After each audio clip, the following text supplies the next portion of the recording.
سلام خوبی خوبی؟ علی هم سعید خوبی؟ چرا استموشی چیه؟ این اوکی کن دیگه سعید چی هست من رو نفهمیدم این یه درایوش اضافه درایو چیه؟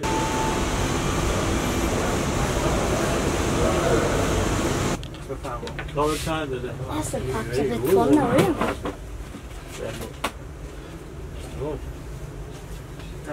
میخوای باید بریزم تو اصلا تو همین داشته باش خودت نصف کنستم آره اینجوری راحت تره دیگه افتر افکت و تو ادیوس میخوای درست؟ سعید جان اکستر چی برام قیمت میگیری؟ چی؟ بلوره یا رایتر اکسترنال این قطعات کلا همه چینیه همه چی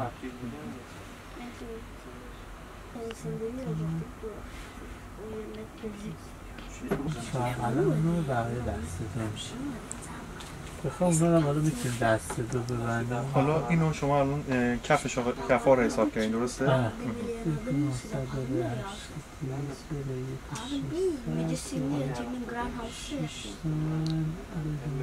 سعید جان اکستر چی برام قیمت میگیری؟ چی؟ حسی چیه؟ هیله چیه؟ آی5 نسل 11 این دومی که نوشتم امتیازی که خود سایت بهش اومده داده 17000 تاست این آی7 نسل 9 اونجا مثلا امتیاز بندی رو میداد نشون میده باز مثلا آی5 نسل 12 ببندیم باز از این بهتر سوال آخر اینکه این شرایط برفرسی هم داره نصف نکنه فقط ریاضی شراب نمیدیم تمام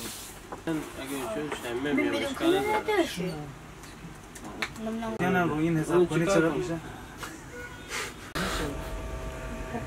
اونا هم به درد نمیخوره بلوره اوتی هم میشه بگیر بلوره؟ رفت زدی من چیزا میگه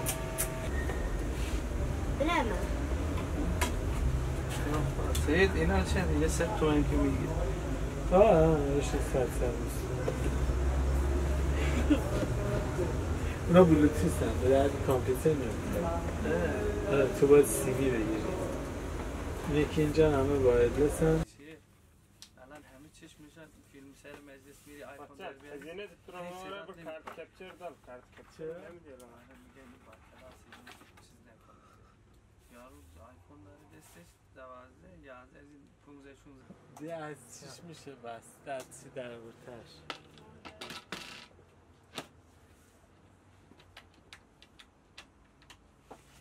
السلام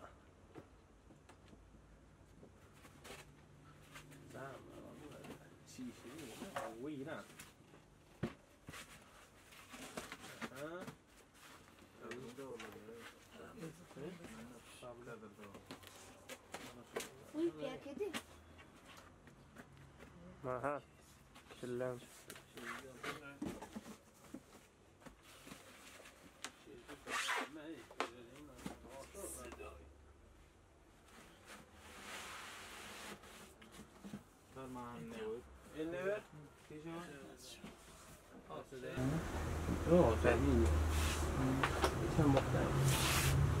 روز پنجونیم روز خیلی پایین تر آمده باید مثلا میام نسبت به قبل قیمت خیلی پایین اگه عجله نداری اون چی اونه؟ من گدیم برم فیلم بذاره